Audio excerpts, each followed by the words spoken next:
Hi guys, and welcome back to my channel. It is Thursday, so we are talking Turner syndrome.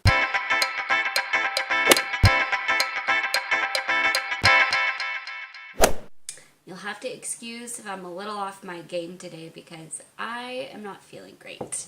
So I'm trying to perk myself up and get some stuff done and feel a little better, but I might be resting a little bit of today just to kind of catch up on sleep or rest because we've been doing a lot. I really wanted to talk about something that I've been thinking about a lot lately though, especially as far as Turner syndrome goes. I have really been kind of ruminating on what it means and what it looks like to help others understand having Turner syndrome and just Turner syndrome in general. I think that especially with all of the different people we have around us in life, them being able to understand this is probably going to be a big process. And I think it's important though because there are ways that it will affect our relationship with them, or that they're going to be helping us through situations that occur simply because of Turner syndrome. And it's important to always be trying to help them understand, but also there's an element of having that safe place to go to talk about it, where we feel like they understand, we feel like they get it, we don't feel like they're judging us. And I know it can feel like a big topic to somebody that maybe doesn't get it and doesn't fully understand.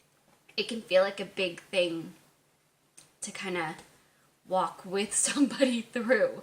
And I feel like this doesn't just pertain to a romantic relationship or a marriage, even though right now the biggest relationships that are helping me through things are Andrew and our parents.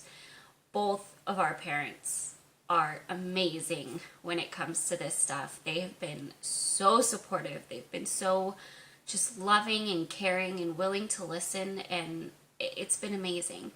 And I'm really super grateful that we have that support system around us, and I'm really super grateful that I have Andrew to go through all of it with. And I don't just mean the infertility, although yeah, that's a huge part of it just because it's there. And I think there are a few things that we could think about that would help both our side of it and their side of it to kind of both be able to understand. I honestly think that this will be a process for the rest of my life because it's a process for me understanding it, let alone me trying to explain it to anybody else. And I think that's okay. I think that's kind of just something that comes with the territory. So the few things that kind of come to mind for me as far as trying to help somebody understand is letting it be a two-way conversation. So it's not just me giving my spiel about how I have Turner syndrome and this is what it is and this is what it's done to my life and my experiences with it, but also leaving space for them to be able to ask questions, for them to be able to share insight into what they have seen of me, because there's going to be things that they see and understand better just simply because they have an outside perspective. And I think that's important. We can learn about ourselves better. We can really find that safe space to talk about it.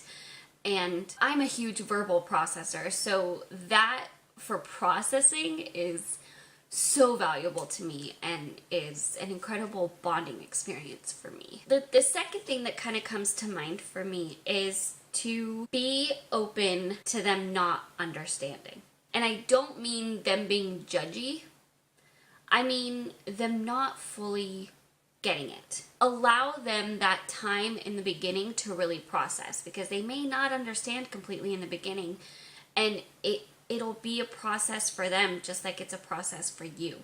So letting it be not just one big conversation where you hash all of it out and explain all the details and they ask all the questions, but you continue to keep up with, oh, this is what's going on with it, this is what I'm trying, this is how I'm feeling, and just kind of having it be something you're continually sharing about and updating them on. And I don't think that's a bad thing. I think that because of how volatile and kind of evolving the Turner syndrome things can be, I think that's an important aspect of it. It is not necessarily always going to stay the same, and so to understand it, you gotta ride the ride and see what happens. And anybody in your life is kind of on that ride with you, so they kind of have to experience it as well. The third thing for me that kind of comes to mind is not shoving it down their throats, not overwhelming them with information on it, not kind of putting major pressure on that constantly being a conversation. And I know for me, that can be difficult when I'm trying to process something with it, because it's like word vomit. I'm just like spitting all of my thoughts out and trying to process them, and that can be overwhelming for other people.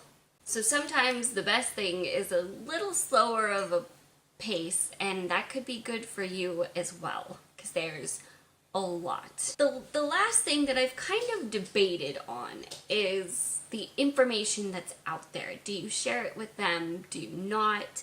There's so much to weed through with it, and there's so much just extreme information out there that I think if you're going to share any, just make sure it's applicable to your case, unless the conversation is about how different the cases are, and you can, I guess then it would be kind of sharing how varying they are and what other people have experienced. But it's really important, I think, to be super careful with what information that you can find on Google you share, because I know I've talked a lot about Google can be a very not great source as far as actually understanding it. It can kind of be a little bit of a scare tactic. So I would say be kind of careful with what you share and how you share it, just so that there's not an overwhelm that comes out of it, and there's not a confusion as far as what your situation looks like, because I could see that being easily confused with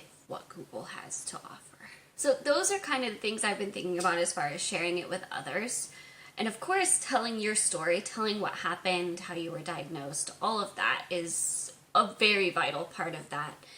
And I think that's a natural way of kind of introducing the topic. I know that's how I usually do. I hope you guys enjoyed this. I hope it gave you some good thoughts. I would love to hear your thoughts and your experiences with sharing it with others, or how you talk about it with the people in your life, how you handle those conversations, because I personally don't have a ton of people that have it around me at all.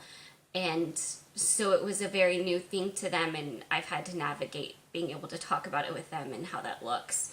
So I would love to hear your experiences and your thoughts below. If you like this video, give it a thumbs up and share it with everybody. Make sure you're subscribed if you are not already, and make sure notifications are on, and I will see you guys tomorrow. Bye!